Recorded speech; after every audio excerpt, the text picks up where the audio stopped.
북한 주민들이 마음 놓고 코요태 춤추며 노래하는 그날까지 함께합니다. 이제 만나러 갑니다. 북에서 코요태 노래 다 알죠? 네, 순정. 그러니까 평양의 모든 사람들이 아는데 대놓고 못 부르는 노래. 맞아요. 네, 오늘 표정 약간 어색한데요. 그래요? 제가 이 친구를 여기서 볼 줄 몰랐습니다. 깜짝 놀랐어요. 귀에 들렸어. 오늘 이만갑에 이 인물이 나온다고? 그러니까요. 진짜 라는 연예인. 분을 우와. 모셨습니다. 우리 종민 씨를 어쩌면 종민 씨 가족보다 더 많이 알고 있을지 모르는 분 모셨습니다. 코요태 신지 씨.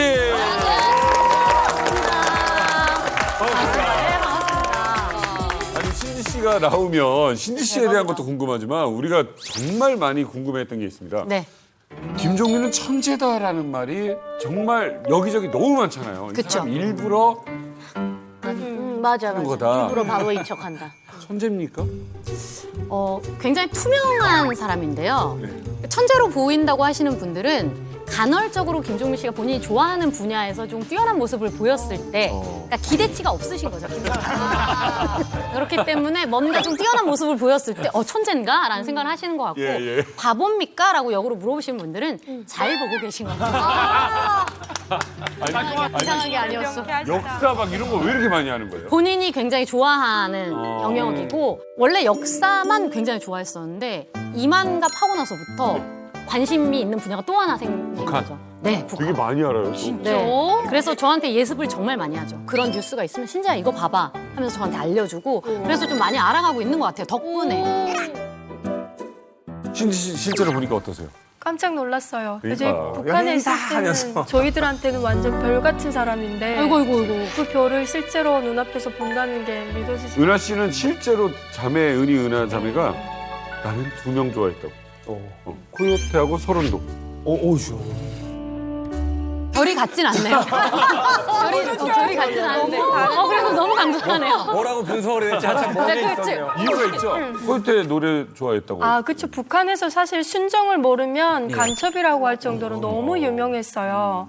근데 중국에 와서 보니까 순정이라는 노래를 부른 사람이 정말 너무 잘생기고 예쁜 두 명과 한 명인데 너무 부러웠어요. 신지 언니가. 그 두 명한테서 매일 사랑을 받으면서 살겠지라는 생각에. 글쎄요. 과연 사랑이었을까요? 왜 이렇게 너무 안절부절하시냐 오늘. 저는 17살에 군대 나갔는데 프로필 보니까 신지님이 저랑 동갑이신가 봐요. 17살에 군대 나갔는데 순정이 98년도에 맞아요. 18살. 내 동갑으로 알고 있었는데 동생이 들어왔습니다. 콧소리를 쓰시네요. 신지 동갑이라고요? 사회집에 이렇게 나갔는데 그날은 생일날이었거든요. 상해집에서. 그래서 막 파티 중인데 순정이 나오는 거예요. 근데 가사만 너무 좋은 겁니다. 너만 사랑해서 난 너 왜 배신하고 가냐 뭐 이런 식으로. 맞아요.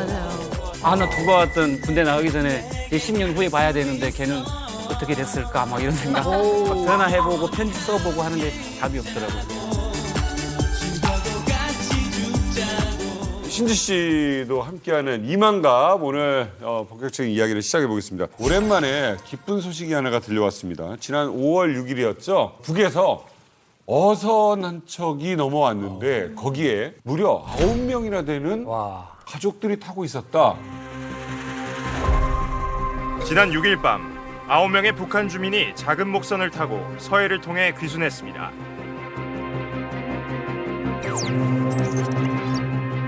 사돈 시간이야. 와.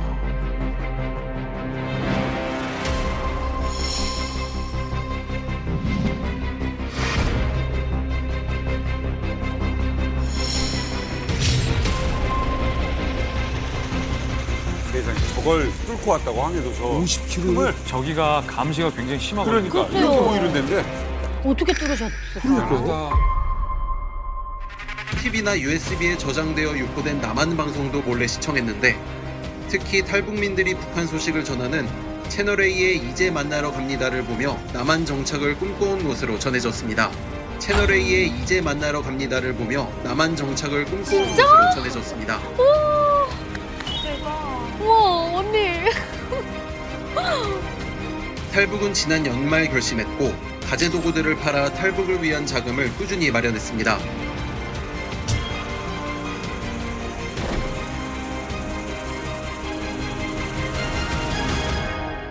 와, 진짜 연기가 대단하시다. 2017년이면 6년 만에 있는 거구나. 정말 어떤 기분이었을지 저 배만 봐도 예, 지금 참 기분이 묘한데 6년 만에 9명이나 되는 북한 주민들이 탈북을 했습니다. 도대체 이렇게 위험한 일을 왜 감행한 겁니까? 이게 황해도로 왔거든요. 물론 이제 우리 이만감에는 황해도를 헤엄쳐서 건너온 이상한 인간도 있는데 그건 매우 이철은이라고? 드물고 매우 용기 있는 행동이었고 네. 사실은 황해도가 가깝기 때문에 많은 분들이 넘어오면 되는 거 아니야라고 쉽게 생각하실 수 있지만 가까운 만큼 그곳의 북한의 감시망이 굉장히 촘촘합니다. 네. 탈북하려는 기미만 보여도 바로 즉각 총살하라는 명령이 스탠딩 오더로 코로나 시국 때부터 지금까지 살아있는 루트이기 때문에 더군다나 인원이 적으면 탈북하기 좀 용이한 측면이 그렇죠. 있어요. 그런데 무려 9명. 그리고 사돈지간, 그러니까 일가족이 전체가 다 이 위험한 탈출에 목숨을 걸었다는 네. 것은 반대로 생각해 보면 그만큼 북한에서 살기 힘들 정도의 절실함이 있었다는 거예요. 그래도 의미 있는 건 우리 이만갑을 저 북한 땅에서 보면서 탈북을 결심했다는 게 굉장히 뭉클했고 그래. 가장 큰 원인은 식량난으로 꼽혀요. 북한에서 먹고 살기가 너무 힘들다. 아사 직전까지 간 상황이었다. 황해도 뭐 쌀도 많이 나는 동네인데. 그럼에도 불구하고 그러면 황해도라는 곡창지대가 아닌 다른 지역은 어떠겠어요? 그렇죠. 아사 상황이 굉장히 심각한 상황이고 산지가 그 정도인데. 엘리사베트 살몬 유엔 인권 특별 보고관이 지난 3월에 유엔 인권 이사회에 보고한 내용이 있습니다. 북한 인구의 42%가 절반이죠. 식량 부족으로 영양실조 상황이다라는 지적도 이제 최근에 리포팅이 됐거든요. 그래서 이 일가족 9명이 목숨을 걸고 탈출할 수밖에 없었던 북한의 식량난, 궁핍한 상황 이게 다시 한번 주목이 됐죠. 거기서 죽느니 그냥. 첫 번째 우리 이제 군경과 대면을 했을 거 아닙니까? 근데 네. 이제 탈북 동기를 이제 뭐라고 밝혔냐면 북한 사회 같은 경우 뇌물과 착취가 일상화되어 있잖아요. 이 부조리한 체제에 대한 환멸을 느꼈다. 그리고 또 왜 지금이냐라고 했을 때 아주 흥미롭게도 우리 어린 자녀들이 있는데 얘들이 세뇌 교육을 받기 시작하는 유치원에 유치원 가야 되겠다. 들어가기 전에 탈북을 해야겠다라는 결심을 와, 했다. 대단하시다. 어쨌든 뉴스를 보다 보니까 이제 이만갑을 보고서 이제 탈출 결심하는 어떤 계기가 되기도 했다라고 하는데 실제로 그렇게 이만갑 많이 봅니까? 저는 이제 제가 동생으로 이제 삼았는데 이 친구가 이만갑을 보고 왔어요. 지금 하나 나온 지 2달밖에 안 됐거든요. 북한에서 이만갑을 USB로 많이 본대요. 처음에는 의심한대요. 이게 준비된 배우들을 앉혀놓은 줄 알고. 그러다가 두 번째 보니까 북한에서 일어난 일들을 하거든요. 이건 맞다 그러다가 세 번째 보다가 야 이거 사투리가 나오는 것 같아 하다가 빠져든대요. 아 이렇게 진짜 온 가족이 사실 목숨 건 탈출을 할 수밖에 없는 게 바로 북한인데 지난 3월에 통일부에서 2023 북한 인권 보고서가 공개가 돼가지고 정말 화제가 됐었죠. 예, 맞습니다. 그래서 제가 바로 입수를 해왔습니다.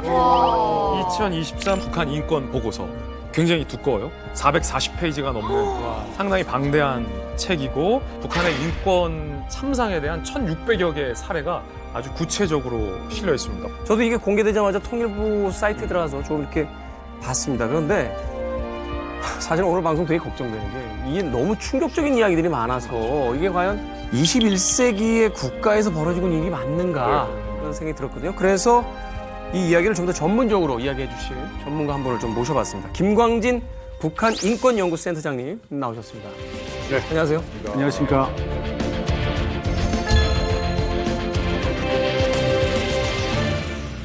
(2023년) 북한 인권 보고서에 어떤 이야기가 담겼느냐. 여기서는 그 전반적인 문제들을 다 다루고 있습니다. 경제적인, 사회적인, 정치적인 권리, 그리고 여성, 아동, 장애인, 인권 실태, 정치범 수용소, 국군 포로 납북자, 이산가족, 처우 이런 것들 다 다루고 있고요. 이제 국경 지역에서 도강하는 사람들 사살한다고 하잖아요. 그런 사례들도 이제 나오고 있고, 그다음에 사법 절차를 거치지 않고 벌어지는 즉결 처형 이런 것들이 실제로 벌어지고 있다. 남한 드라마 보고 임신한 여성이 김부자, 초상화 이렇게 선짓했다고 해서 이제 죽였다는 거예요. 남조선 영화 한철과 남선 노래 75곡을 소리 기억기에 인정하여 수사하는 범죄를 감행하다 적발되었습니다.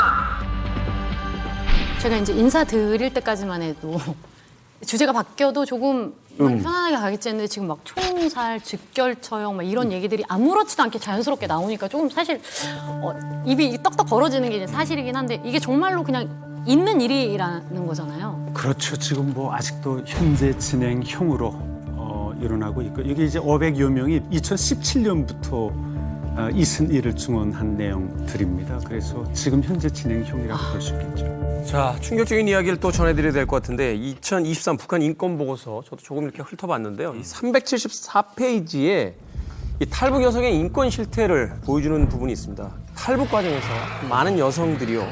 인신매매를 경험한 것으로 파악이 됐습니다. 인신매매 경험을 한 탈북 여성 가운데는 자신이 인신매매가 되는지를 모른 채 탈북하는 경우가 많았다라고 이야기가 되고 있어요. 사실은 작년이었죠. 그 8월달에 동남아시아 기반 인신매매 조직 사건들 최근에 이제 인신매매 이슈들이 이렇게 굉장히 해외 뉴스에 가끔가다 이렇게 등장할 때가 있었는데 이게 남의 일이 아니었다는 거죠. 국경 하나를 건너서 북에서 실제로 이런 일들이 지금까지 진행이 되고 있고. 또 그것이 여러 사람들의 증언을 통해서 사실로서 이제 밝혀지고 있으니까 이게 정말 저희들 입장에서 충격이 아닐 수 없습니다. 탈북한 여성들 사이에서 중국에 넘어가게 되면 인신매매 위험이 있다는 게 공공연한 비밀 같은 거였어요. 근데 아직도 많은 우리 국민들은 에이 무슨 21세기의 인신매매야. 그 중국이 많이 현대화가 됐는데 사실이겠어라고 하지만 사실입니다. 사진 한 장을 제가 준비했는데 이 북한과 중국 국경 지역에 세워져 있는 비석입니다.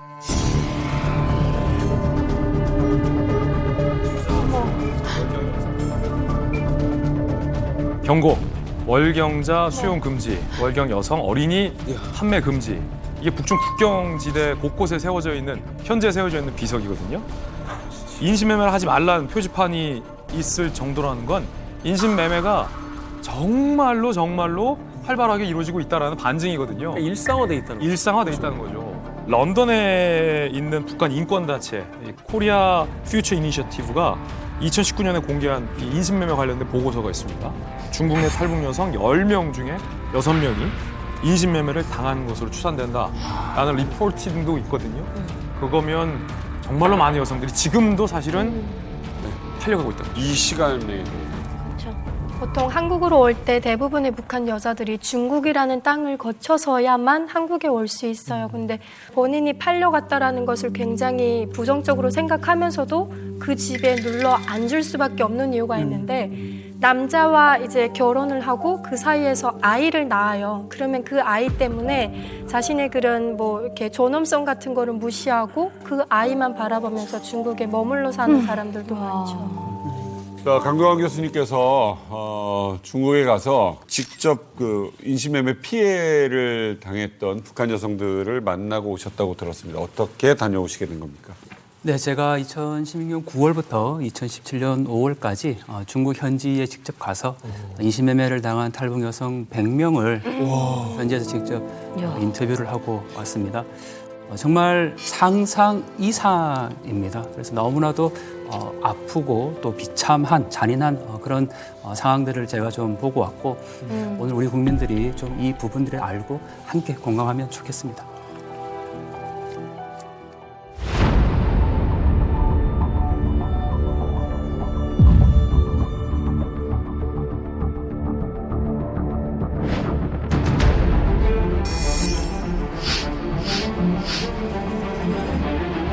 그때 당시에는 제가 중국에 친척이 있었거든요. 중국에 친척이 할아버지가 있으니까나 편지를 했는데 편지 답장도 없고 그래서 중국에 이렇게 가겠다고 제가 했어요. 중국 넘어가면 이 자리에서 일주일 있다가 북한으로 다시 들어간다 이렇게 돼 있어요.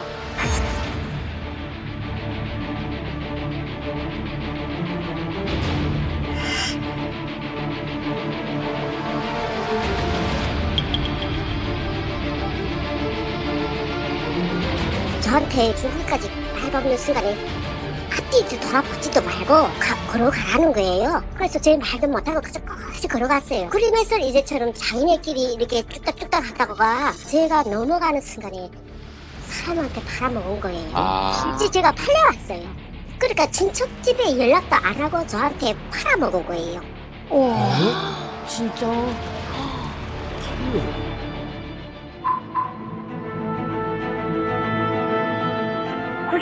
인도에 무산에 가다가 북한에 그 무산에 있는 여자 중국에 들어가면 돈을 벌 수 있다고 그래서 중국으로 들어왔거든요. 그 여자가 거기에다가 이진이 하는 그 여자였죠. 여자가 여자를. 대부분 여자들이 많이 해요. 도망강물 건너가서 하룻밤 자고 그리고 다음날에 보니까 사람들이 오더라고. 그래 어제도 사람들이 오는 건 그 내용을 몰랐어요.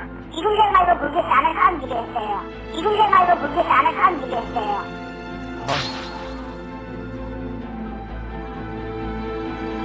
그 집이 농산일이다 보니까 농사일을 하거든요. 아빠끼리 못한다고 하는데 그때 말하더라고요. 돈 주고 우리를 쌌으니까 그때 알았어요. 아니 완전히 거짓말에 속은 건 같은데 완전히 이거 사기당한 것 같거든요. 아니 대부분 그럼 중국으로 넘어가는 이유가 돈 벌러 가는 건가요? 제가 만났던 모든 인신매매 여성들이 공통으로 하는 말이 있어요. 바로 속혀서 건넜다.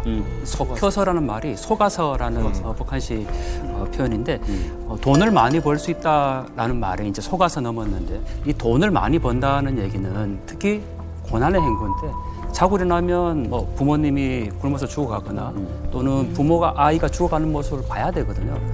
그러면 옆에 있는 분이 와서 야, 너 중국 가서 한 달만 일하고 돌아오면 너희 가족 다 살릴 수 있어. 이렇게 얘기하는 거죠. 그래서 자기는 중국에 가서 한 달만 일하고 다시 돌아와서 가족을 살리겠다고 떠난 길이 바로 인신매매 길인 거죠.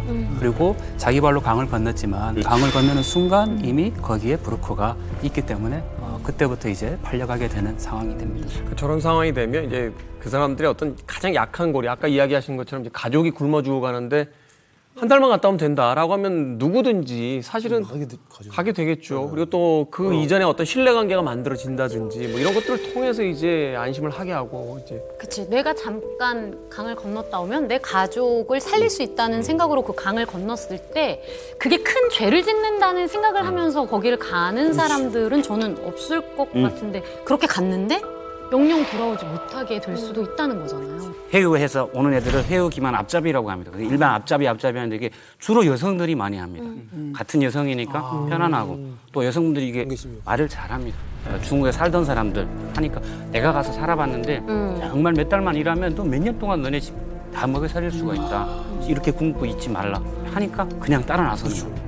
꾸준히 설득합니다. 방법과 여러 가지 써가지고 뭐 물건도 갖다 주고 하면서 그리고 보내서 도강 전문 브로커가 있습니다. 걔가 강을 넘으면 걔한테 그냥 500원에서 뭐 1,000원 주고 가져가는 사람이 또 있습니다. 그게 바로 조선족 기본 브로커죠. 이 사람들은 심양, 뭐 하남, 호남, 하북 이렇게 들어가서 또 판매합니다. 근데 여기서 중요한 것은 이 중국 사람들이 북한 여성들을 잡아가는 게 아니에요. 북한 사람들이 북한 사람들을 파는 거예요. 맞아요. 애초에 북한 땅, 그러니까 무산이나 아니면 북중 접경지대에서 평화롭게 가정을 이끌면서 잘 여성들이 살고 있었어요. 근데 먹고 사는 게 워낙 어려우니까 같은 동네에 살던 북한 여성이 접근하는 거예요. 야야, 우리 그 이모부 아재가 중국에서 사업하는데 나랑 같이 일주일만 중국 가자, 한 달만 중국 가자. 알고 지내던 한 마을 또는 옆 마을에 살고 있는 북한 사람을 팔아넘기는 거예요. 그러면 그 중간에 방금 말했던 도강 브로커가 껴요. 그럼 도강 브로커가 또 얼마를 받아갑니다. 그 중국 땅으로 넘어가면 거기선 또 조선족 브로커가 껴요. 그리고 나서 이제 완전 중국 브로커가 완전 오지 중국 산속으로 팔아넘긴 시스템이라 이게 중국 사람 나쁜 사람만 단정할 게 아니라 북한 내에도 이 인신매매 단이 있고 굉장히 시스템적으로 연결이 돼 있다는 게 이게 문제예요. 근데 일단 그런 상황이 생기면 누구나 마음은 그런 생각이 들 거잖아요. 뭐 어떻게 도망치려고 생각을 한다던가 뭔가 방법을 좀 생각해 볼 것 같은데 뭐 북한이나 중국에도 경찰이나 군인이 있을 거잖아요. 근데 왜 신고를 바로 할 생각을 하지 못하는 거예요? 일단 중국에 넘어와서 그 조선족 집이든 중국에 들어오면 일단 조국반역죄가 됩니다. 북한에서는. 그다음에 넘어가면 조국반역죄로 처벌받게 돼요. 그럼 최소한 뭐 징역 3년에서 7년까지. 그러니까 그걸 피하기 위해서라도 나가면 안 되는 거예요. 내가 지금 팔려간다는 걸 알면서도 나 집에 보내달라. 그럼 공안에 가. 파출소 가. 그럽니다. 파출소 저기 있으니까 가. 너 가면 너 엄마 어떻게 되는지 알지. 총살까지 한다. 막 이러니까 어쩔 수 없이 내가 팔려가는 길이 나도 살고 북한에는 가족도 사는 길이다 이거고 어떻게 보면 저 같은 경우도 탈북을 시키면 그게 판매를 꼭 팔지 않아도 내가 한국으로 보내주던가 아니면 중국 친척집에 보내줘도 인신매매로 걸려요. 사람을 보냈으니까. 그 북중 국경에 이제 그 브로커들, 북한 여성들을 노리는 브로커들 굉장히 많습니다. 2014년 유엔 인권조사위원회 보고서에 따르면 그 탈북 여성의 이제 인신매매, 성매매 지하 시장 규모가 1억 500만 달러, 한 1,400억 원 된다고 합니다. 그래서 아마 그런 범죄 그런 인신매매와 또 성매매 이런 데 많이 이제 희생물이 되고 있습니다. 엄청나요. 그 사람의 규모를 이야기하셨는데 저 정도면 단순한 사건 사고가 아니죠. 그러니까 이미 하나의 산업으로서 자리를 잡았다는 거, 산업이 됐다는 건 조직화되어 있고 관리하는 것들 또 그것을 눈 감아주는 뭐 중국이라든지 북한 쪽의 어떤 그 기관들도 다 존재한다라고 좀 봐야 되는 거 아닙니까? 그래서 사실은 이 자리에 나와 계신 그 탈북하신 여성분들 볼 때마다 아마도 주변에서 그런 일들 한 번쯤 겪었다라는 간접 체험이나 본인들이 또 그런 위험에 빠졌던 경험 있지 않을까 하는 생각이 드는데. 저희도 이제 그 두 번째 탈북할 때 하마터면 팔려갈 뻔한 적이 있기는 했어요. 이제 두 번째 부모님이 보내신 브로커랑 다시 중국에 들어왔는데 연락을 부모님한테 해서 어떻게 저희가 왔다라는 소식을 전해야 되는데 부모님한테 연락이 닿질 않는 거예요. 그러니까 브로커가 저희를 데리고 무작정 국경에서 가장 가까운 산에 올라탔어요.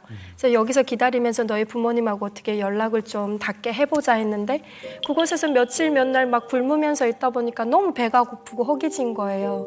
그래서 저희를 데려왔던 브로커 중에 한 명이 군인이었는데 이 사람이 그 아래에 있는 마을에 내려갔어요. 먹을 거라도 좀 구해오자. 갔던 김에 전화 한 번 더 해볼게 라고 했어요. 내려가고 한참 지났는데도 오지 않는 거예요. 그래서 우리 남아있던 브로커 한 명이랑 저랑 언니랑 해서 같이 내려갔는데 브로커가 저기 멀리서 이제 웃으면서 오시는 거예요. 근데 브로커 뒤에 농기구를 들고 그 브로커 뒤를 막 따라오는 거예요. 근데 브로커가 저희랑 거리가 가까워지고 거의 100m 정도 남았는데 손짓으로 도망가라고 앞에서 이러는 거예요. 아이고야. 그 사인을 받자마자 나머지 브로커가 언니랑 제 손을 잡고 산으로 떴어요. 근데 정말 무섭게 쫓아오는 거예요. 산을 넘고 막 몇 개 넘다가 돌아보니까 더 이상 인기척이 느껴지지 않는 거예요. 이유를 알고 봤더니 저희 그 있던 장소가 그 아래 마을 사람들한테 노출된 거예요. 근데 그 군인한테 그러더래요. 너네 이 산에서 몇 날 며칠 연락도 안 되는데 고생하지 말고 쟤네 2명 우리한테 넘기면 그만한 보상을 해줄게. 너네 그 돈 갖고 그냥 북한에 나가서 잘 살아 이러더래요. 근데 정말 고마웠던 건 그 군인들이 저희를 끝까지 포기하지 않고 산을 넘어가지고 그쪽에서 또 몇 날 피신해 있다가 결국 저희 부모님하고 연락이 돼서 저희를 찾긴 했는데 만약에 그때 그 브로커가 우리가 돈을 받아가지고 나가자라는 생각을 했다면 아마 언니도 그렇고 저도 그렇고 지금 어디 중국 어딘가에서는 정말 소문이 나겠어. 그 군인을 찾아서 벌을 하겠어. 할 수 있는 게 아무것도 없는 상황. 큰일 날 뻔했네. 진짜 큰일 날 뻔했네. 북한의 여성들이 겪고 있는 정말 끔찍한 인신매매 관련된 이야기, 그 실태를 오늘 이만갑에서 이야기를 해보겠습니다. 특별한 분들을 모셨습니다. 직접 겪으셨던 얘기고요. 아프고 잔인한 이야기입니다. 하지만 북한의 인권에 관련된 문제를 알리고 그리고 또 얼마나 많은 분들이 중국 이 강을 넘고 나서 힘든 일을 겪고 있는지 오늘 증언해 주시기 위해서 모신 두 분입니다. 여러분 박수로 맞으십시오. 반갑습니다. 예, 안녕하세요.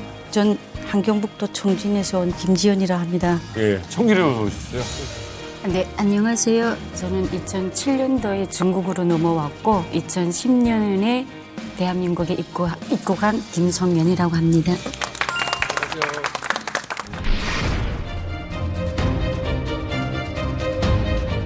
처음에는 제가 3번이나 팔려갔어요. 3번이나 팔려갔어요. 3번이요? 네. 어떡해요? 일단 팔려가니까 이제부터는 저는 감옥 생활이죠. 바깥에 문 잠그고 가고 도망칠 것 같아서 다시 전화해라. 자기한테다가. 그럼 자기가 데려온다. 그거 또 파는 거예요, 갔다가. 맞다. 양수가 터지고 아이고. 통증이 오기 시작을 하는 거예요. 근데 저는 아무것도 없는 상황이었거든요. 아니 이 두 분 모두 네. 또 아픈 상처를 좀 가지고 계신다고 들었거든요. 네. 또 김지연 씨 같은 경우에는 또 브로커에게 좀 속아서 네. 중국에 넘어가셨다고 들었는데. 예, 북한에 있을 때 보따리 장사라는 걸 했는데 깜빡 잠든 사이에 짐을 다 잊어먹었어요, 제가.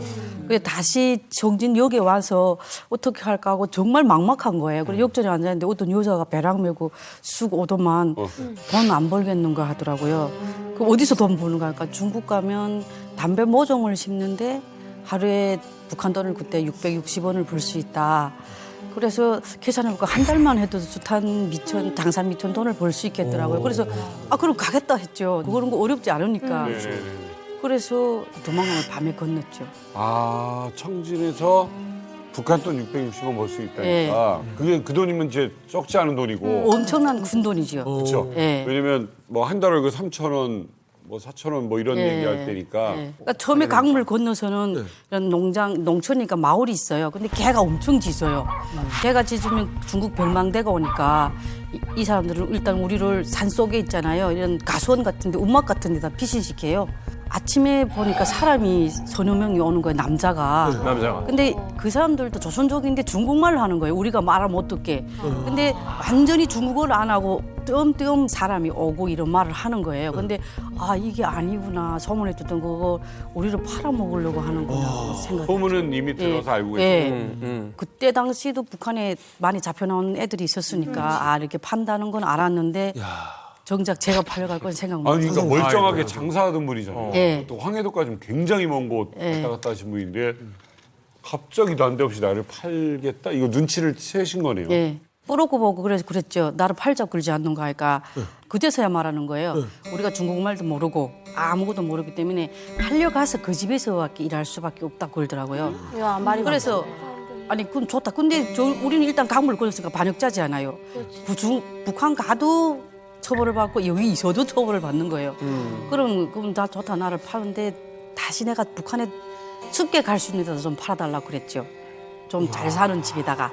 집에 동생이 혼자서 날 기다리고 있기 때문에 다시 가려고 했죠. 어떻게 보면 굉장히 현명하신 선택일 수도 있는 거죠. 지금 이 상황에서 내가 어떤 내 의지로 할 수 있는 게 없으니까 가능성은 남기고 이제 가야 되는 거니까. 머리가 하였어요. 나 이거 어떻게 할까. 다시 건너가면 잡혀서 뭐 단련대나 감옥에 가야 되고. 그렇지 않으면 다시 여기 있자니 어쩔 수 없는 상황인 거예요. 그렇죠. 그래서 할 수 없이 있었던 김에 그래도 여기선 돈에도 갈 수 있다고 희망을 버렸죠. 중국 말을 못해. 어디 아는데도 예.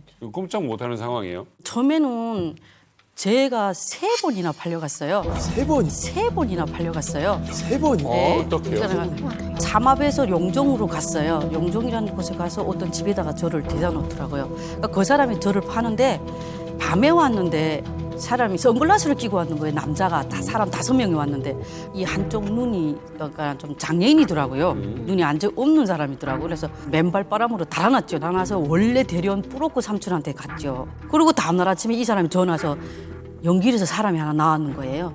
그 사람한테 또 팔려갔죠, 저는. 그 팔려갔다가 또 그 사람이 연길에서 또 딴 사람한테 또 팔은 거예요.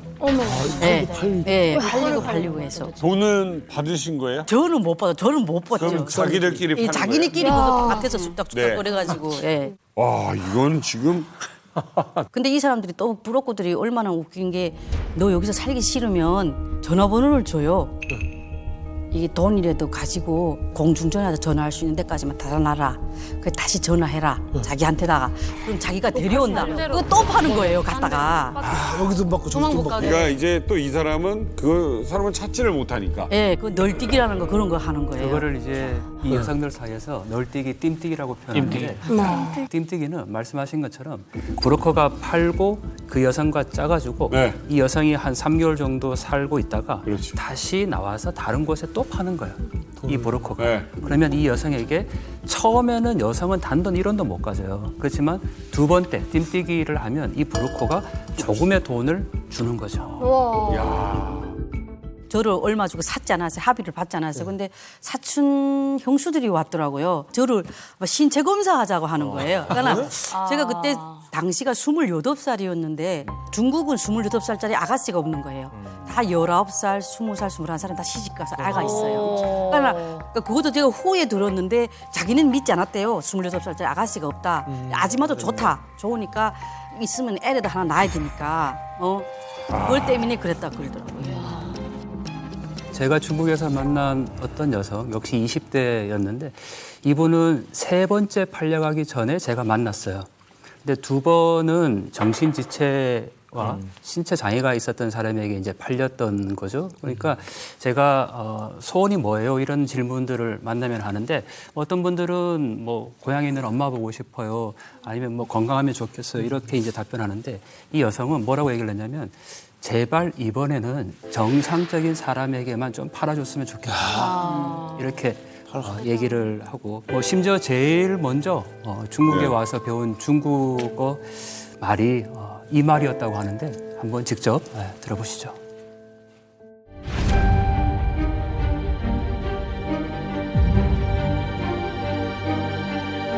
서방에서 하나가 우리나라가 며칠 있었더라.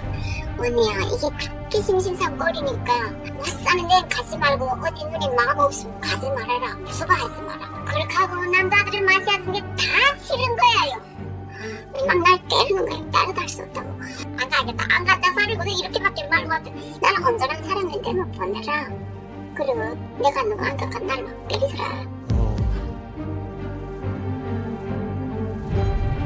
내가 그래서 제일 먼저 배운 말이가 뭔지 알아요? 또이비치란 말이 제일 먼저 배워서 나보고 또이비치라고 했다. 또이비치란 말이 제일 먼저 배워서 나보고 또이비치라고 했다. 또이비치.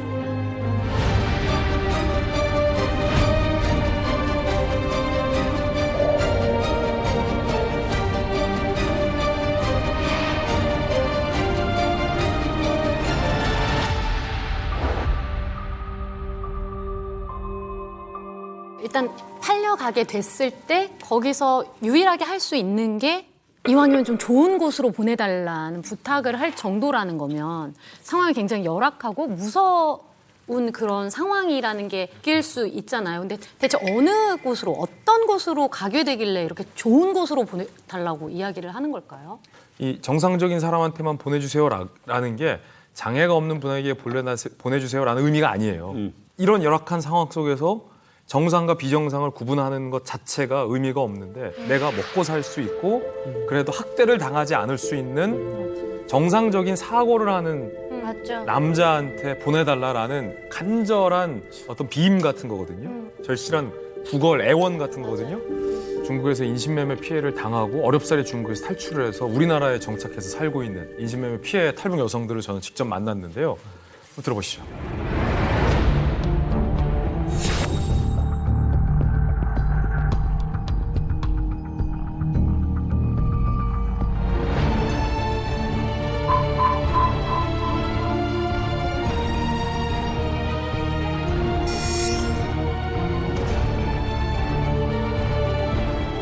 그 중국 남편은 어떤 분이셨어요? 중국 남편은 겉으로는 참 멋있는데 그 사람이 장가를 못 가고 여자껏 있었더라고요. 그래서 저를 13,000인지 뭐 중국 돈 13,000에 싸더라고요. 그래서 거기 들어갔는데 저는 몰랐는데 그 사람이 성질이 막 났다든가 덥다든가 이러면 이 혈압이 올라가서 아마 좀 발작을 하는 것 같더라고요.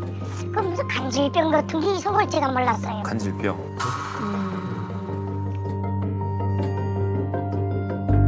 어떨 땐 정신 나간 것처럼 막 때릴 때도 있고 해?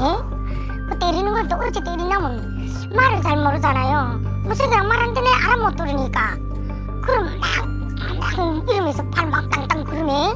그래서 정신없이 맞은 적이 한 번 있어요. 맞기도 많이 맞으셨고. 네.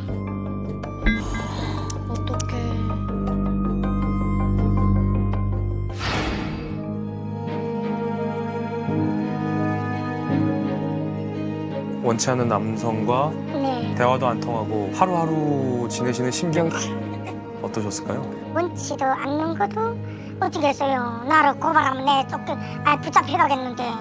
맞아요. 그래서 어떻게 하면 달아나겠는가 이 생각하는데 중국은 한 마을의 몽땅 친척이에요. 려가 산다면 려가들이 마을이에요. 이게 다 그래서 도망치다가 한 2번 잡혔댔어요. 잡혀서 진짜 죽지 못해 매를 맞고 누구한테 매를 맞아요? 그 남편이라는 사람은 정신없이 때리더라고요. 그래서 거기서 난 말도 모르지 어디 달아나는 길도 모르지 네. 뭐 누구를 인도할 사람도 없지. 그래서 할 수 없이 그렇게 살았어요.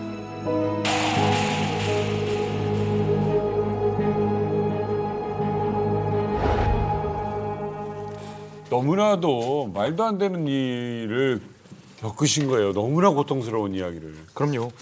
이 중국어를 할 줄 모르니까 말이 안 통하니까 이분 같은 경우는 엄청나게 답답하니까 학대를 많이 당하셨어요. 폭행도 많이 당했고 탈출하려는 시도도 몇 번 했었는데 그 마을에서 붙잡혀서 또 남편에게 구타를 당하면서 비참한 삶을 살았던 거죠. 근데 이분은 이미 북한에서 가정을 이루고 있었어요. 그런데 한 가정의 엄마가 소리 소문이 없이 끊긴 거예요. 실종이 된 거죠. 이렇게 북한 사람이 중국으로 팔려가서 자기의 가족들은 영문도 모른 채 실종이 된 채로 중국에서 이런 학대를 당하고 있었던 거죠. 얼마나 괴롭겠습니까? 통상적인 삶이 아니죠. 정상적인 만남이 아니고 아주 외진데 뭐 가난한데 이런 데 팔려가거나 아니면 뭐 20대 그 어린 여성들이 이제 70대 그에게 중국 남성에게 팔려가기도 하고 또 밥 먹도 때리는 남성들도 있었다죠. 그래서 이렇게 입에 담기 힘든 그런 일을 겪는 북한 여성들이 정말 많습니다. 이게 본인이 원하느냐 안 원하느냐는 굉장히 중요한 문제잖아요. 그렇죠. 그게 사실은요, 그 본인이 원할 수가 없죠. 왜냐면 처음에 그 만남 자체가 팔려왔잖아요. 그러니까 남자가 돈을 지불했단 말이에요. 선택권이 없으니까. 그 다음부터는 인격체로 보지 않죠. 인권이 있는 존재로 보지 않는 거예요. 그냥 물건이고 내 소유물인 것이지 거기에 어떤 내가 뭐 예의를 갖추거나 뭐 이런 대상으로서 보지 않기 때문에 출발점부터 사실은 문제가 생기게 되는 거고 사실은 이 대목에서 좀 궁금해지는 게 뭐냐면 아니 어떻게 이런 일들을 그 21세기에 마구 벌릴 수 있을까? 결국은 수확한 돈에 대한 또 문제가 될 텐데 그렇다면 도대체 이 인신매매를 통해서 북한 여성들의 몸값을 얼마나 지불하기 때문에 제가 북한에서 그 브로커 할 때 당시만 해도 주변에서 듣기로는 30, 40대 여성들은 뭐 5천 원에서부터 15,000원 사이 그리고 10대, 20대는 중도 뭐 2만 원에서부터 3만 원 사이. 근데 이게 2만 원이면 우리 돈으로 어느 정도 되나요? 400만 원 정도 되거든요. 400만 원. 그러면 보면 그냥 150만 원에서 한 600만 원 정도에 기본 팔리고 있다. 근데 제가 가슴이 아팠던 건 하나원에 들어왔는데 그 팔려갔던 여성분들이 무슨 얘기하는지 아세요? 야, 나는 그래도 3만 원에 팔려갔다 그러고 어떤 여성분은 난 8천 원에 팔렸네? 이렇게 하고 뭐 어떤 분은 이렇게 막 그분들이 팔려갔던 얘기를 농담으로 하시는데 저는 그걸 탈북해서 처음 알았잖아요. 너무 마음이 아픈 거예요. 이거 말이 안 되는 거예요. 아니 그럼 신뢰가 혹시 안 된다면은 두 분 혹시 그런 얘기를 좀 들은 게 있나요 혹시? 처음에는 몰랐는데 이 말을 좀 할 수 있을 때 샀자라는 거 돈 주고 샀자라는 거 얼마 줬는가 하니까 한국 돈 한 200만 원 정도 더 불렀대요. 근데 자기가 돈이 없다고 하니까 할 수 없이 그 돈이 줬다고 그러더라고요. 제가 중국에서 100명 만나면서 사실 정민 씨가 했던 질문을 똑같이 했었거든요. 질문하면서도 이 질문이 정말 세상에서 가장 잔인한 질문이구나라고 제가 생각했는데 또 놀랍게도 대부분 자신이 팔려온 가격을 다 알고 있어요. 그러더라고요. 왜냐하면 중국어를 잘 모르지만 그 팔리는 현장이 이제 그대로 있기 때문에 거기에서 어느 정도 이제 듣게 되기도 하고 또 어떤 경우에는 그 남편이라고 이제 얘기하기 참 그렇지만 그 여성에게 이렇게 얘기를 하죠. 내가 너 얼마에 사왔으니 너 그만큼 돈값 해야 된다. 이렇게도 돈값 해야 된다. 이렇게도 얘기를 하니까요.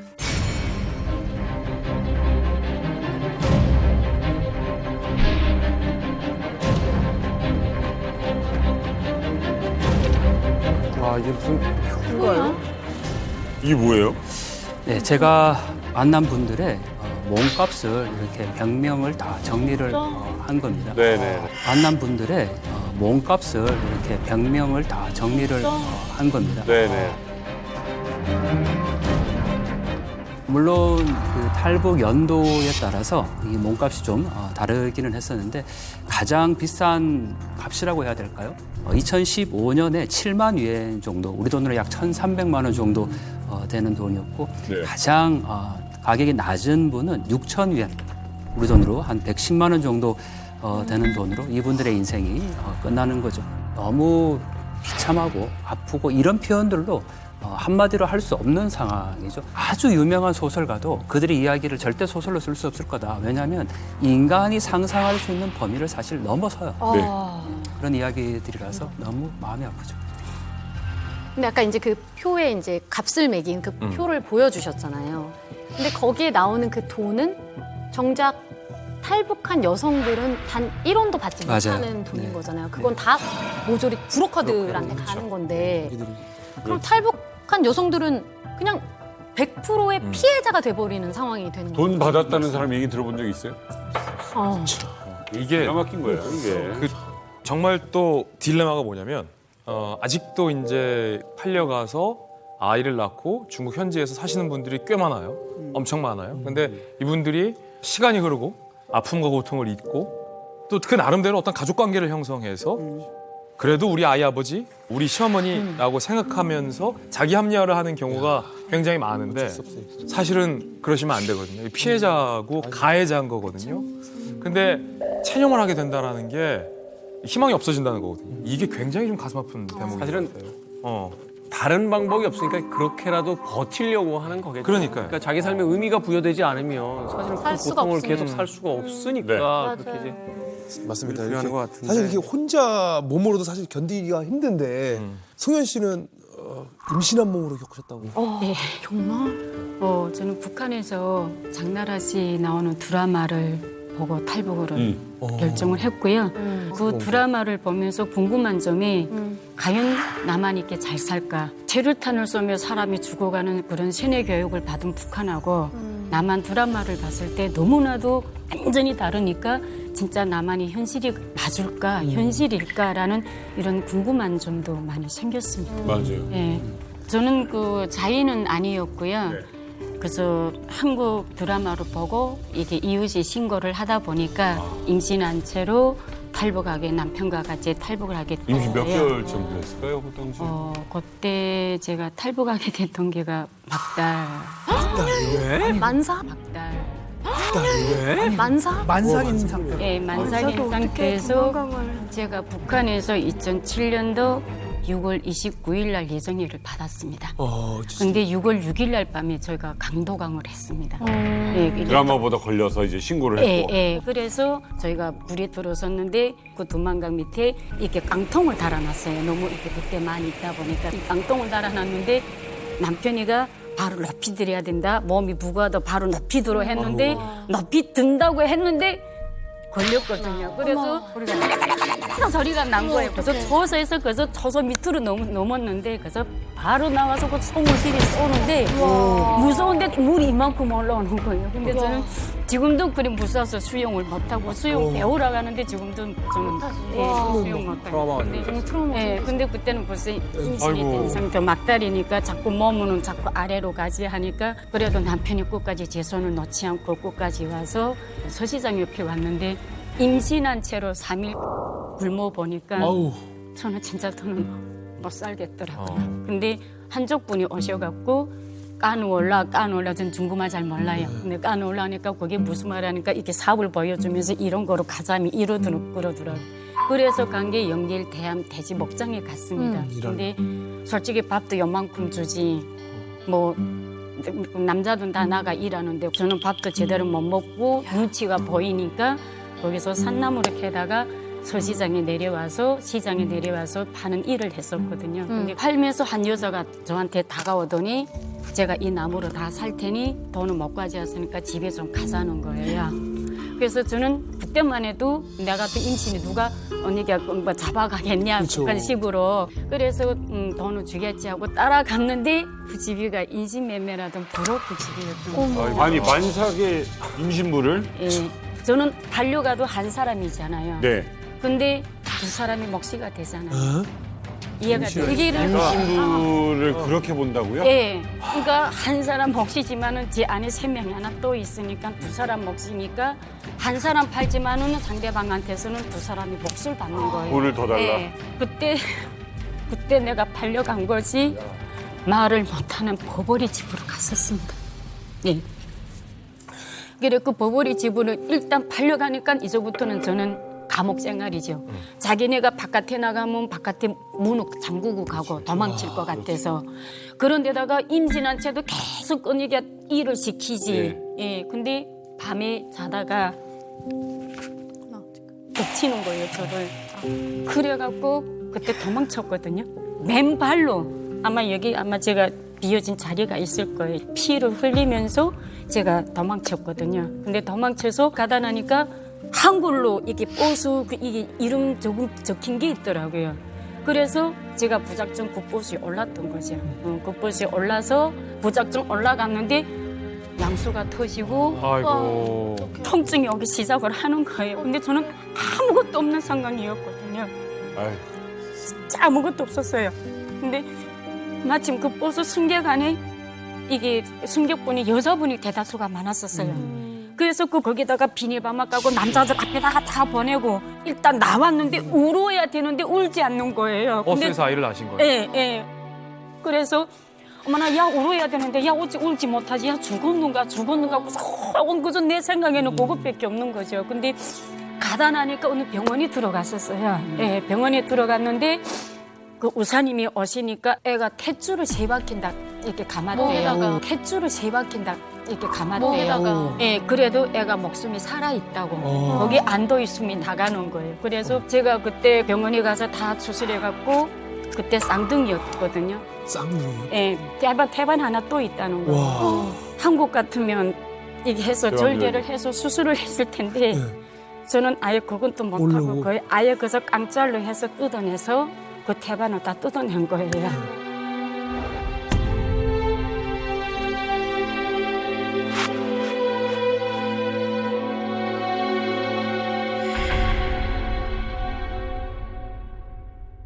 그래서 그 다음날에 그 부록한테 전화를 해서 남편을 만나게 해달라고 내가 전화를 하니까 전화를 해달라고 연결해달라고 했었어요. 안 된대요. 왜 안 되냐고 하니까 네가 그냥 고집 부리면 나를 신고를 하겠대요. 그럼 이제 애기 공방 난 애는 어떻게 합니까? 그래서 오직 내 머릿속엔 이 애를 데리고 어떻게나 나는 남편을 만날 것이다. 오직 이 목표를 하나 가지고 그러면 남편하고 연락할 수 있는 이 연길 시내에다가 가깝게만 좀 언니가 보내달라 했었어요. 제가 부탁은 했었어요. 근데 알았다고 한 것이 어디를 보냈냐? 저를 쌍둥으로 보낸 거예요. 또 판 거예요? 예, 저를 또 판 거예요. 아기 낳은 사람을요? 예, 한 달 20일 만에. 그래서 제가 받아준 사람이 탈북민 여자였습니다. 예, 같은 탈북민이라고 해도 자기도 달려가서 그 사람하고 살지만은 이혼하고 설사하고 그렇게 알았습니다, 제가. 예, 그러면서도 병원에 가 진료도 못 받았고 바깥 출입도 못 하고 그 집안 안에 돼지 새끼 낳는 그 돼지 우리의 청소에 집안 안에 온갖 것 이런 제가 다 해야 되는 거예요. 그냥 일하는 사람으로 끌려간 거네요? 예, 근데 애를 뜯어서 팔자는 거예요. 우리 시연이를 팔겠다는 거예요. 그다음 내가 그랬지. 아기를 팔겠다? 예. 엄마 사람 새끼냐고. 어떻게 엄마도 북한이 새끼도 있는데 새끼를 어떻게 파냐고. 아 너도 그럼 내가 받아온 값이 있는데 내가 어떻게 이게 돈을 어떻게 해야 되냐. 근데 제가 진짜 그 애를 지키느라고 진짜 모심질하면서 정말 협박을 한 거예요, 협박을. 예.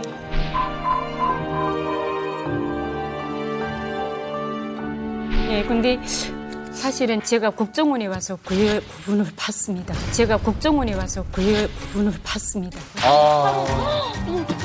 근데 나를 못 본 척 하면 되겠는데 저를 부르는 거예요. 야, 그때 그 애야? 이러더라고요. 어떡해요, 진짜. 그때 우리 시연이가 3살이었었어요, 국정원에 들어왔을 때. 근데 주변 탈북민들과 물어보니까 그 사이 그러면 조사 중에 조사도 안 받고 3명이 다도 서로 같은 소리 들었습니다. 예. 너무 기가 막힌 일이네요. 근데 이후에 나와서 우리 군애한테 이야기했더니 어디냐고 찾으면 안 돼? 나는 못 참겠다고 막 그러더라고요. 만약에 그 여자분한테 우리가 엄마가 갔으니까 어느 정도 내가 건졌지. 만약에 다른 사람이었다면 내가 너를 건졌을까? 그렇지. 남자라면 너를 건졌을까? 그래도 그거는 그만하면 고마운 거야. 고맙게 생각을 하자 하는데 본인이 잘못한 게 없어요. 없는데 이런 일이 벌어지는 거예요. 아까부터 자꾸 좀 하시는 얘기들 중에 미안해하지 않으셨으면 좋겠는 게 뭐냐면 그 집에서 돈을 지불했으니 내가 그 돈값을 해줘야 되지 않느냐. 그게 제가 생각했던 일종의 가스라이팅이죠. 내가 원해서 한 거래가 아니고요. 내가 중심인 거래도 아니에요. 자기들끼리 마음대로 해놓은 거래고 당신을 사오는데 내가 돈을 썼으니까 돈값을 해라라고 피해자에게 그걸 이야기한다는데 그걸 마치 내가 잘못해서 그 사람이 돈을 손해보게 해준 것처럼 기분을 잡고 그렇게 생각을 만들어 놓고선 그걸 가지고 이 사람들을 꼼짝하지 못하게 한다고 하는데 여러분들은 죄가 없어요. 그 사람들 자기들끼리 불법을 저지른 거지 내가 그 사람들한테 내 몸값이 얼마라고 이야기한 것도 아니고 그러니까 거기에 대해서 절대 미안해하면 안 될 것 같고 얼마나 살 수가 없으면 그런 결정을 했겠냐고. 북한 여성들에게 인권이라는 거는 강을 건너는 순간 더 없어지는 것 같아요. 네, 인신매매를 당한 여성들에게 인권이라는 개념은 없다고 봐야 되는 거고요. 또 자기들이 사왔기 때문에 마치 가축을 사와서 정당하게 값을 지금 내가 치르고 있다 이렇게도 증언을 하고 있는데 그래서 어떤 분들은 아니 그렇게 힘들면 도망가지 왜 도망 안 갔어 이렇게도 많이 질문하는데 제가 그 여성들을 만나러 가기 위해서 차를 타고 가면 10시간을 차를 타고 가도 보이는 건 옥수수밭이 맞아. 그러니 여성이 그 밤에 자기가 차가 아닌 걸어서 도망을 간다는 건 불가능하고 네, 또 가다가 뭐 다른 사람을 만나서 이 사람에게 도움을 구해도 그 사람들이 또 다 가족 안에 있는 동네 사람들이기 때문에 네, 도움을 받을 수도 없고 결국은 하루 종일 그 시골에서 밭에 나가서 일을 해야 되는 거고 또 뭐 엄청난 노동에 시달리고 있으니까 뭐 인간적인 대우는 거의 생각할 수가 없는 거죠.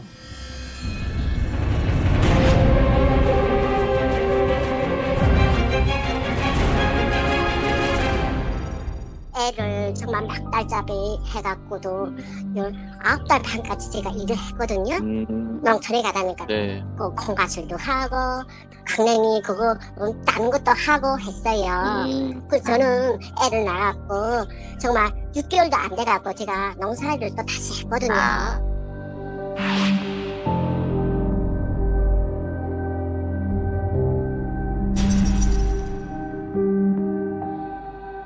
집에서 나를 그래서 천자라 어디 동네도 못 따라다니게 하고 다 싸움이 정말 나는 텔레비 영화를 이렇게 보면 그것도 못 보게 나면 그래서 거기서 얻어맞으면 천대받으며 그래 살아가서리 그 집에서 또 달아나게 됐습니다. 그것도 또 달아나게 되는 것도 또 뛰쳐나가게 된 것도 또 나로 실험용으로 100만 원에 팔아먹겠다고 소리도 이렇게 했단 말입니다. 실험용으로 100만 원에 팔아먹겠다고 소리도 이렇게 했단 말입니다.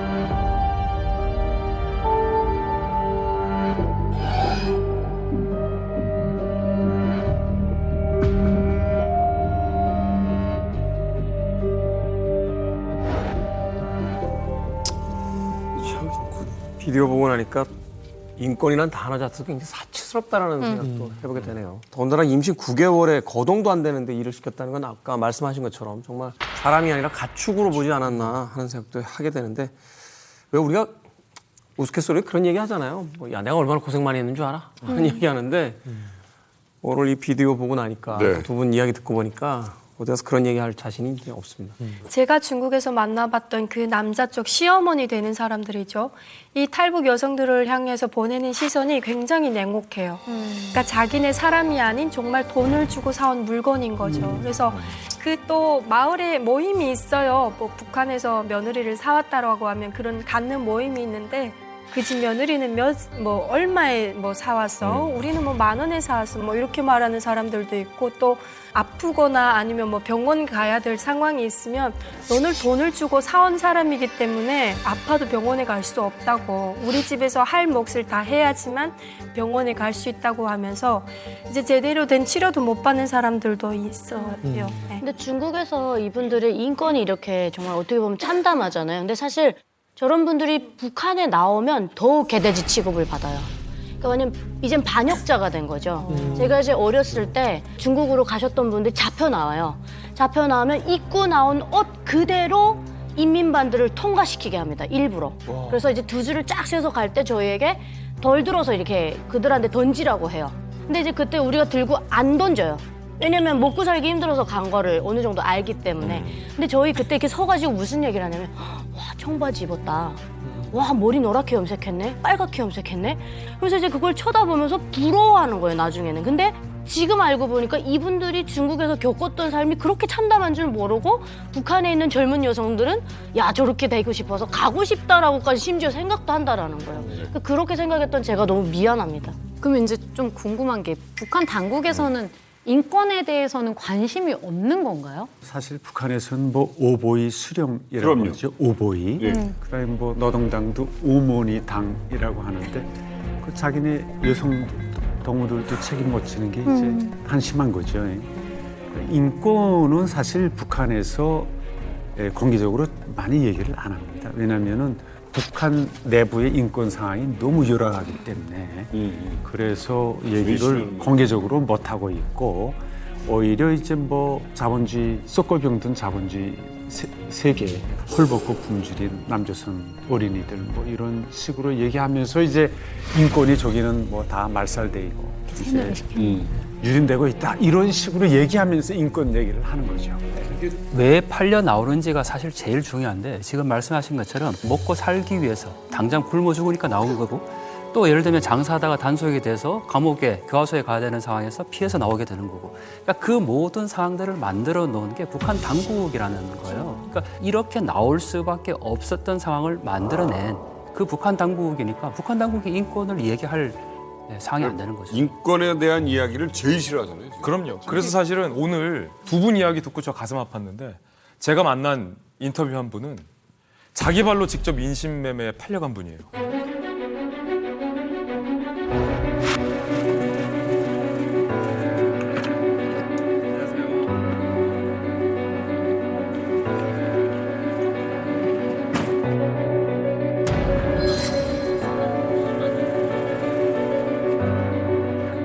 내가 일하고 들어오니까 우리 딸애가 없는 거예요. 그래서 내가 아침에 출근할 때 엄마가 김치를 담가야 하니까 물 좀 재워놔주라. 알았어. 이렇게 했는데 저녁에 10시 돼서 퇴근하니까 아이가 없는 거예요. 신랑하고 물어보니까 모르겠다. 아침에 나갔는데 아직까지 소식이 없다. 그렇게 찾아다니다 나니까 결국은 우리 아가 중국 갔다는 것까지 판명됐는데 제 친구가 되는 언니가 저희 딸을 중국에 임시매매를 했거든요. 아이고. 인신매매로 중국에 판 사람이 어머님 친구분이셨어요? 친구였어요.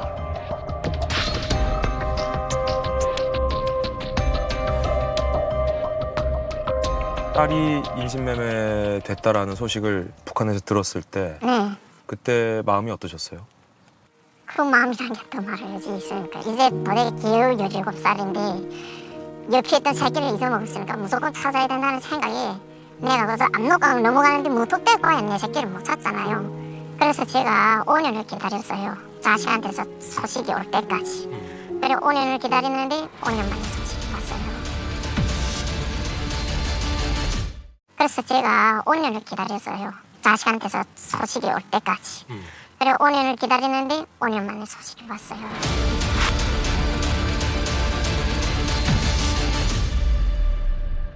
어떤 연락이었나요, 딸이? 딸이가 그리고 내가 엄마를 찾느라 고생했다. 사람들 집도 많이 보냈는데 내 돈만 뜯기고 소식이 없었다. 그래 엄마를 내 마지막으로 찾아달라 했다. 이렇게 말하더라고. 5년 만에. 네, 그래 너무 기가 막혀서 엄마가 아무 때나 압록강 넘기겠다. 내가 이렇게 딸한테 말했거든요.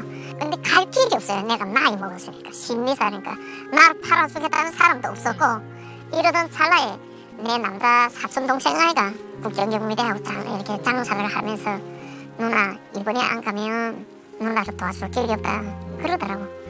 가겠다. 그래 압록강을 넘었었는데 그것도 또 브로커를 만나서 보니까 그 임시매매를 하는 여자더라고요. 그래서 나도 임시매매라는 거 알면서도 압록강을 넘었어요.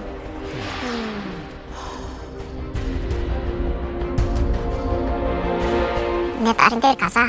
우리 딸네 집에서 한 10km 정도 떨어진 그런 조금 떨어진 촌마을에 갔어요. 5천만 원에 내가 팔렸어요. 엄마죠.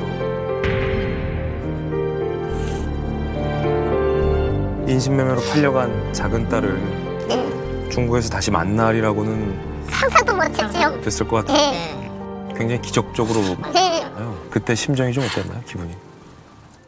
저는 그 순간에 딸이 톡 걸어서 엄마 하고 꿇어 안으니까 이게 내 애가 중국 왔는지 지금 북한에서 만나는 건지 그런 감격도 모르겠고 말이 안 나가서 한 시간 반 울은 것 같아.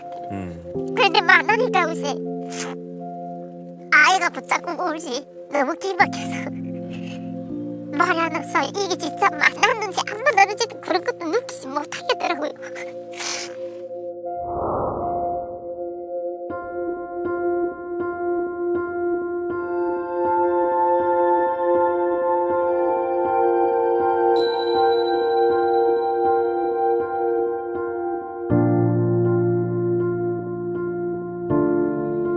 다시 시간을 돌릴 수 있다면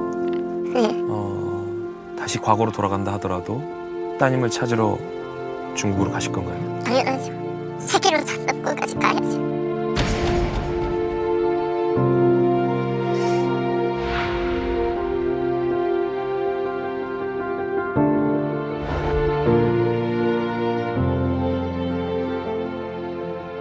이분의 사연이 정말 기구했는데 막내딸이고 금이야오기가 키운 막내딸이 소리 소문 없이 사라진 거예요. 인신매매로 팔려간 겁니다.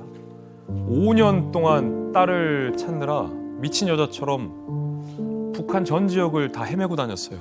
5년 만에 딸한테 연락이 왔는데 17살 기억이었던 딸이 중국에 이름 모를 남자에게 팔려가서 애까지 낳고 중국에서 살고 있다는 거예요. 이 딸이 5년간 엄마를 찾기 위해서 소처럼 일했대요. 그 말을 북한에서 듣는 엄마 심경이 어땠겠습니까? 인신매매인 줄 알면서 자기가 중국에 팔려간 거예요. 브로커한테 부탁한 거 한 가지예요. 딸이 살고 있는 마을 근처에만 날 팔아달라. 간절함이 통했다고 해야 될까요? 딸 근처 마을에 팔려간 거예요. 그게 어머니 마음이. 그게 엄마 마음이에요. 그렇게 6년 만에 10km면 먼 거리예요. 그럼요. 먼 발치에서 그것도 딸을 그냥 지켜보고 있는 거예요.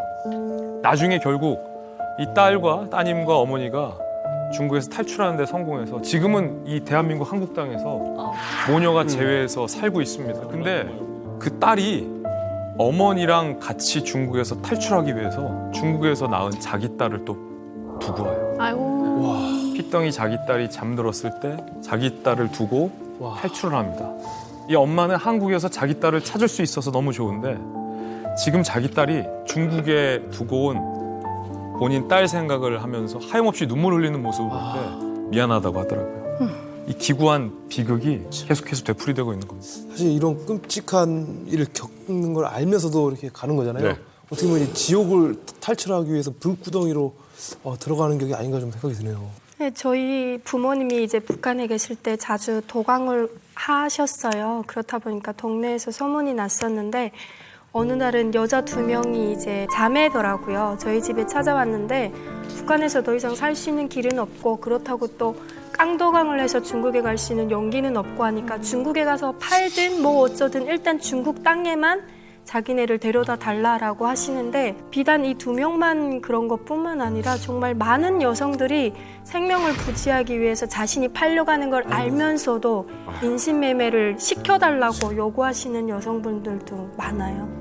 스스로 간단하지만 쉽게 정말로 자기 의지 때문에 가는 게 아니라 사실상 강요된 거잖아요. 그러니까 일단은 그 상태로 북한에서 생존 자체가 불가능한 정치적인 의미든 아니면 경제적인 의미든 간에 얼마나 위험스러운 일입니까? 하지만 그걸 택하지 않을 수 없는 사실 거기서 사실 국가가 실패한 거죠. 강제로 팔렸든지 아니면 스스로 뭐 팔리는 걸 선택했든지 탈북 여성들의 이 유일한 목적은 살기 위함이었고 그게 혼자 사는 게 아니고 북한에 있는 가족들을 살리기 위한 목적이었거든요. 이런 표현을 합니다. 7년 동안 매일 밤마다 울었는데도 눈물이 마르지 않습니다. 이런 표현을 하거든요.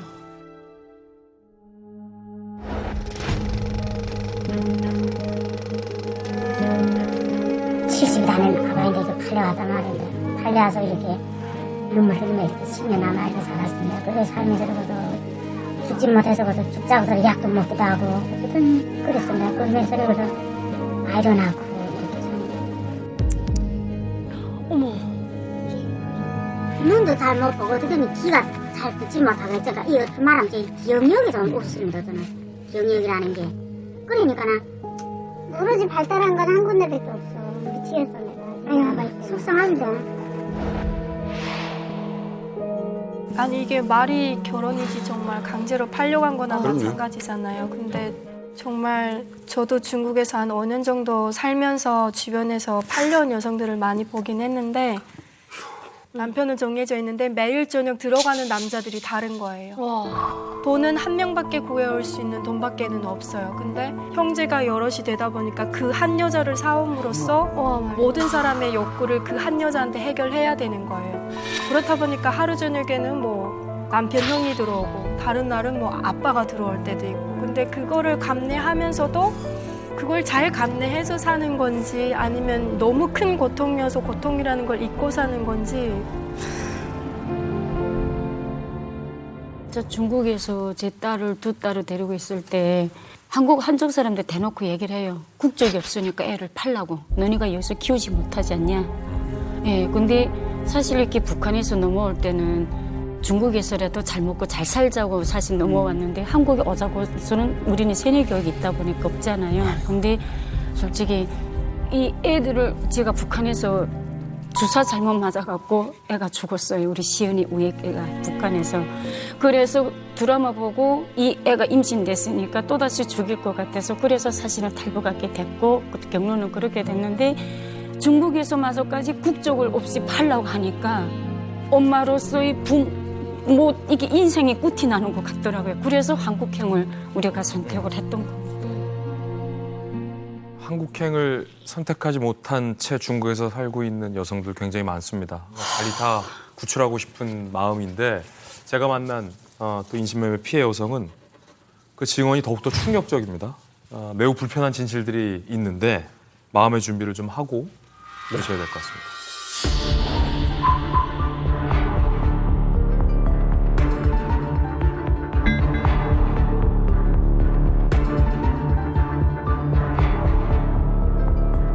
내려가가지고 중국 안 가겠니 하고 그래 중국에 뭐 하러 가는데 중국 가면 좋다고 이렇게 장사도 하고 그거 좋다고 한번 가보지. 그래서 혼자 가긴 좀 무섭고 하니까 막 데리고 같이 가자니까 저건 못생겨서 안 데리고 안 남기지. 그때 의심해야 되겠는데 아무 의심도 안 했지 그냥. 그렇지. 돈 벌러 간다니까. 그러면 거기서 중국의 교주로 팔려가신 거죠? 그렇죠. 5,000원에 팔려가지고. 5,000원에 팔려가셨어요? 5,000원에 팔려가지고. 5,000원에 팔려가셨어요? 5,000원. 중국 남편의 폭력도 있었어요? 엄청 때렸죠. 너무 두드리니까 이 머리가 막 때린 자리에 한 번 더 때리면 이제 맞아 모를 때 사람들은 아마 한 번 처음에 아프지 자꾸 그 자리 때리면 멍해서 안 아파요. 안 아파요. 이 머리니까 다 불어나가지고 모르잖아.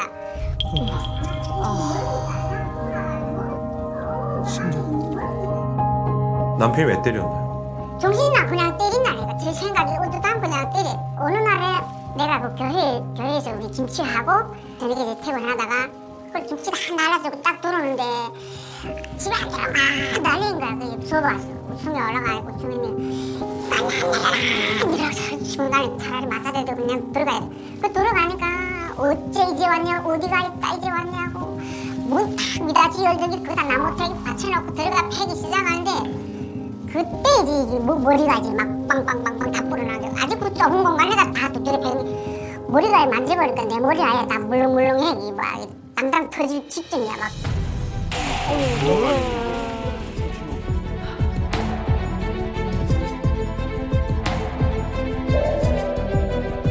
내일만. 그 남편이랑 딸이나 뭐 아들 딸이 있어. 딸이 있었어. 네. 딸은 엄마가 맞고 학대당하는 모습을 다 맞죠. 네. 그러니까 이제 지금도 저 엄마랑 결혼 안 할 거라고 아빠 같은 사람 만나다고 결혼을 안 하겠다고. 왜 맞고 같이 때리지? 짜증나. 같이 못 때려. 그럼 죽지. 딸 데리고 도망친 적은 없었나요? 그때 아마 일곱 달 됐을까 그때 뭐 아직 돌 걸어다니지 걸어도 못 다니니까 업었지. 밤에 나가서 그냥 가 두드리면 울고 막 바깥에 나가 울고 또 들어오고 그랬었죠. 그때 시간이만 그렇게. 탈출하려는 엄두 자체를 못 내신 거군요. 왜 그러냐면 내가 가다가 딸이 죽거나 내 죽거나 둘 중에 누구 남잖아요. 아픈 거 못 보겠더라고. 그래서 차라리 내가 중국부터 한국 가면 내 널 데리러 오케이 그래가지고 내 마음은 좋아하죠.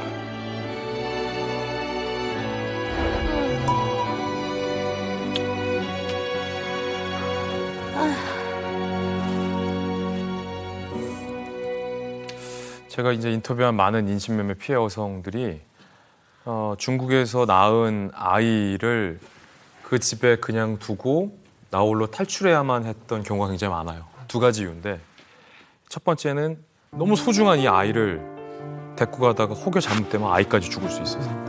두 번째는 아이라도 두고 나오지 않으면 그 집안에서 이 여자를 찾는 거예요. 끝까지 추적하는. 잡아서 때리고. 근데 아이를 두고 나오면 그 집안에 대를 이을 수 있기 때문에 어느 정도 찾다가 그냥 만다는 거예요. 이분 같은 경우도 그 중국 땅에서 유일한 희망이 낙이 그 남자에게서 자기를 때려서 머리가 이렇게 붓게 만든 그 남자에게랑 같이 난 딸이에요. 근데 그 딸은 죄가 없잖아요. 근데 그 딸을 그 학대하는 아빠 집에 두고 홀로 탈출한 거예요. 너무 다행인 건 한국에서 자리를 잡고 그 딸이 성인이 돼서 데려왔어요. 제가 만난 그 여성이 도망을 가요, 실제로. 도망에 성공을 했고, 그리고 아마 우리 어디 중국 국경도시라고 하면 다 아실 도시인데, 거기까지 가요, 이 여성이. 한국에 오려고. 근데 거기까지 갔다가 브로커에게 나 다시 집으로 돌아가겠다라고 얘기를 합니다. 왜요? 아이? 탈북하는 그 일주일간 아이와 떨어져 있었잖아요. 그 아이가 너무 보고 싶은 거예요. 그래서 이제 그 국경도시만 건너면 한국으로 갈 수 있는 거기까지 50% 탈북을 성공해 놓고 나를 다시 그 집으로 데려다 달라. 그게 모성애. 지옥 같은 곳에. 네, 그게 모성애거든요. 그러니까 엄마가 정말 아이를 위해서 할 수 있는 그 모든 것들을 다 탈북 여성들은 사실 한 거죠. 그걸 또 이용하는 사람들이. 네. 코로나 사태 나기 딱 전에 마지막으로 이렇게 탈출 시도하던 분이 있었는데 17살에 시집 갔는데 애를 셋 두고 아까 교수님 보신 것처럼 그 조선말을 잘 모르는 거예요. 우리 한국말을 잘 모르는 오래돼서. 거예요. 천천히 하면서 저도 가끔 좀 아는 중국말 막 섞어가지고 얘기하면서 오라고. 그 동네에 있는 언니도 와 있고 하니까 내가 이 선으로 오면 된다고. 무사히 그냥 애는 나중에 찾으면 돼 하는데 안 돼. 자기는 애 두고는 절대 못 떠나 이러더라고요. 그래가지고 제가 얘기를 했어요. 당신이 17살 때 소 키워서 이렇게 넘어오면서 그 지금 북한에 남아 계신 어머니는 당신을 얼마만큼 그리워하겠냐고. 그러니까 당신이 무사히 대한민국 국적을 따가지고 중국 가서 자식도 보고 나중에 뭐 통일될 그날을 생각해서 엄마를 볼 수 있지 않냐고. 그러나 거기 살다가 잡혀라도 가게 되면 다시는 중국에 있는 애들도 못 보고 북한에 있는 어머니는 더 고통을 겪는다. 무사히 여기로 오는 게 제일 중요합니다 해서 북한에 계신 영상편지를 써서 보여주고 모셔왔습니다. 북한 여성이 그 흔히 우리가 얘기하는 한국에서 초대한 브로커를 만드는 거 말고 깡도방이라는 걸 하고 나면 이건 인권이라는 거는 보호를 받을 수가 없다라는 건 확실한 것 같습니다. 네, 뭐 북한 인신매매 여성들이 중국에서 편히 산다라는 거는 있을 수 없고 어렵네요. 뭐 지금도 사실 한국에 오셨어도 지나가는 사이렌 소리만 들어도 여전히 가슴이 놀라시는 거예요. 경찰차만 봐도 막 떨려요. 거기 있으면서 북송되는 그 경험들이 항상 있으니까 그냥 뭐 편하게 아까 있어도 결코 이게 사는 것이 아니고 저도 지금 들었던 녹취를 사실 다시 이제 들으면서 잊고 있었어요. 사실 너무 죄송하고 미안하고 그래서 다시 들어보니까 그때 기억들이 너무 많이 나고 제가 만난 그 여성은 자기가 중국에서 생활했던 그 13년이라는 시간이 정말 꿈이었으면 좋겠다 이렇게 절규하는데 그 목소리 직접 한번 들어보시죠. 무슨 무료 넘기고 안 본 척하고 그렇게 애쓰고 있는데 마음은 아직은 마음은 그렇게 안 돼. 그럼. 마음속으로 진짜 이빨 갈면서 죽이고 싶어. 갈면서 진짜 마음이 네. 죽이고 싶어. 그래서 어떨 때 생각하는 게 이렇게 아니 이거 중국에서 한 13년 동안은 진짜 아닌 게 세상에서 살 시간이 안 했으면 좋겠다 그런 생각 들 거야. 내가 꿈을 꿨다 악몽을 꿨다 그랬으면 좋겠다. 차라리 그게 악몽이었으면 오히려 깨면 자기 현실이 있잖아요. 근데 이거는 꿈도 아닌 현실이니까 차라리 이게 내가 죽어서 사는 생활이었으면 얼마나 좋을까. 막 부정하고 싶어요. 내 인생에 이런 중국 이 13년 동안 막 진짜 막 존재 안 했으면 좋겠어. 인간으로서 인간 생활이 아니고 죽고 싶어요. 죽고 싶어요.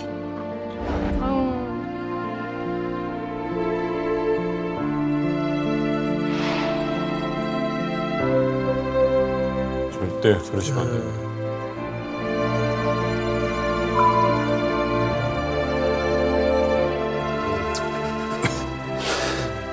더 행복하게 사실 수 있도록 하셔야죠.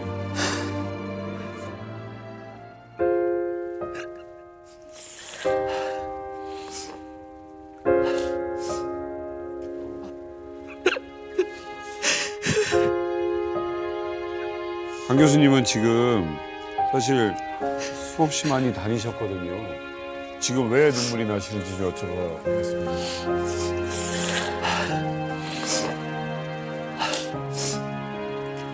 너무 미안해요. 정말 제가 만났을 때도 너무 미안하다는 말밖에 해줄 수 없었어요. 저 북한 땅에서 저렇게 고통 나오고 겨우 살려고 나왔는데 그 사람들을 대한민국이 또 모르고 있잖아요. 너무 정말 지금도 그때도 미안했는데 다시 보니까 너무 미안하고 달 보면서 지금 저 달 우리 엄마도 보고 있겠죠. 지금 저 달 우리 엄마도 보고 있겠죠. 제발 엄마 한 번만 만나봤으면 좋겠다. 죽기 전에 엄마 한 번 보면 좋겠다. 그게 소원인 사람들이. 근데 모르잖아요. 우리가 너무 모르잖아요. 지금도 거기서 살려달라고 절규하고 있는데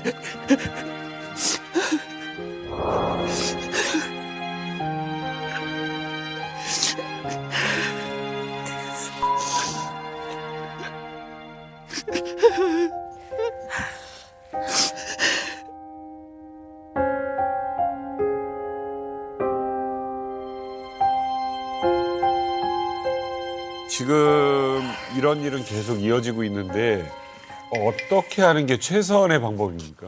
북한 주민들이 이제 인권에 대한 인식을 조금이라도 더 빨리 가지게 우리가 좀 많이 노력을 해야 되지 않을까 생각이 됩니다. 이게 자기 권리가 뭔지, 뭐 자기가 뭘 잘하는 건지, 뭘 잘못하는 건지 전혀 이제 모르고 살고 있거든요. 뭐 당연히 북한 당국의 책임이 있고요. 그리고 또 우리는 우리대로 그분들을 좀 잊지 말고 기억하고 또 구원을 해야죠. 기본적으로 그쪽 체제는 집단주의, 전체주의 체제고 우리는 개인주의, 자유주의 체제란 말이죠. 근데 그쪽은 국가를 먼저 생각하는 거고 예컨대 뭐 탈북을 했다? 그럼 그들은 뭐라고 생각하냐? 국가의 반역자다 이렇게 생각을 하지 그 사람들이 어떤 인권유리를 당했는지 이거는 별로 생각이 없는 거예요. 그런 체제에 익숙한 분들인데 다행히 이제 우리 콘텐츠라든지 이걸 통해서 한국 문화를 접하면서 아, 인권이라는 게 있구나라는 생각들을 서서히 하게 되고 항의도 하고 이렇게 하는 것이고요. 우리 정부에서는 특히 중국 정부에 대해서 그런 부분에 대해서 계속 끊임없이 요구를 해야 될 것 같습니다. 그러니까 북한과의 외교관계 또는 중국과의 외교관계 때문에 그 부분에서 침묵해온 과거가 있거든요. 그런데 그건 아니다. 왜냐하면 인권이다라는 것은 외교적 이익 그 위에 상위의 가치다. 이런 생각들을 좀 해야 될 것 같습니다. 이에 대해서 우리의 사회적 합의가 지금은 만들어졌다고 생각을 해요. 자, 오늘 뭐 이야기하다 보니까 뭐 우리 신지 씨, 우리 종민 씨 응원해 주려고 오셨는데 오늘 참 북한 인권 얘기를 들으셨어요. 오늘 어땠습니까? 일단 좀 생각이 많아진 것 같아요. 불편하고 예민한 문제들이라고 자꾸 입 밖으로 꺼내지 않으려고 하고 조심하려고 하다 보니까 그거를 이야기할 수 있는 공간들이 점차 사라지고 있는 거잖아요. 근데 그런 이야기를 이렇게 용감하게 꺼내줄 수 있는 프로그램이 있다는 것만으로도 어떤 분들께는 위로가 되지 않을까라는 생각을 좀 했고요. 이렇게 이제 저처럼 알고 가고 깨닫게 되는 것처럼 또 어떤 분들도 저처럼 한 분 한 분씩 알아가다 보면 인권이 최우선시 되는 때가 조금 더 빨리 오지 않을까라는 생각이 들었습니다. 최고의 엘리트 학교 평양 외국어 학원 추천제입니다. 누구나 다 입학시험 신청해서 하는 게 아니고 한 5천 명이 모였는데 150명이 뽑혔어요. 2개의 메인 외국어를 프리토킹 할 수 있어야 졸업이 가능한. 저희 아버지가 대동강에서 유람선 레스토랑을 운영을 하셨단 말이에요. 그 집 아들이요? 예. 시험을 보러 갔는데 다가형 벤츠를 꽉 찬 거예요. 나는 이것 때문에 탈북했다. 이만갑 때문인 것 같습니다. 공무원에 갔는데 원숭이들 바나나를 치마 안고 먹고